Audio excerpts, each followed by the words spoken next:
কি ভাবছেন তো এটা কি? এমন একটা জিনিস দিয়ে এটা বানিয়েছি, দেখলে অবাক হয়ে যাবেন। আসসালামু আলাইকুম সবাইকে। ফুলকপির ডাঁটা নিয়েছি আমি আজকে এই ডাঁটা দিয়ে এটা তৈরি করব। প্রথমে আমি একটু পানিতে কিছু লবণ দিয়ে দিয়েছি, এটা বলকানায় নিব পানিটা।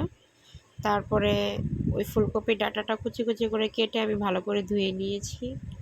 তারপরে এই পানিটার মধ্যে দিয়ে দিব ফুলকপির ডাঁটাগুলো। ফুলকপি ডাঁটাটা আমি ৫-৭ মিনিট ভাপিয়ে নিব। বেশিক্ষণ রাখা লাগবে না, বলক আসলেই হবে। তারপরে স্ট্রেনারে ছেঁকে আমি ব্লেন্ডার করে নিব।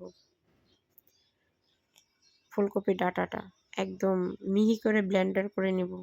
চাইলে আপনারা এখানে যদি কেউ কাঁচামরিচের ঝাল খেতে চান তাহলে ২-১টা কাঁচামরিচ দিয়ে ব্লেন্ড করতে পারেন। তারপর আমি একটা কড়াই বসাই নিলাম। ওইখানে পর্যাপ্ত পরিমাণ তেল দিয়ে নিলাম। তারপর আমি কিছু কালি জিরা আর জিরা নিয়েছি ফোড়ন দেওয়ার জন্য। আপনারা চাইলে এটা স্কিপও করতে পারেন, ফোড়ন না দিলেও হবে। তারপর আমি একটু রসুন কুচি দিয়ে নিলাম তেলের মধ্যে, হালকা বাদামি হলে আমি এখানে কিছু পেঁয়াজ কুচিও দিয়ে দিব।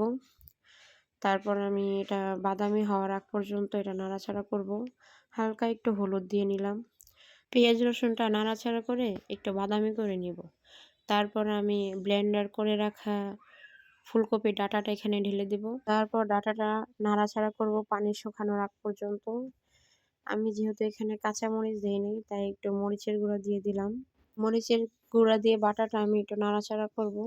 আস্তে আস্তে এটাকে একটু ভাজা ভাজা করব। নাড়তে নাড়তে দেখবেন এটার কালারটাও চেঞ্জ হয়ে যাবে অনেকটা।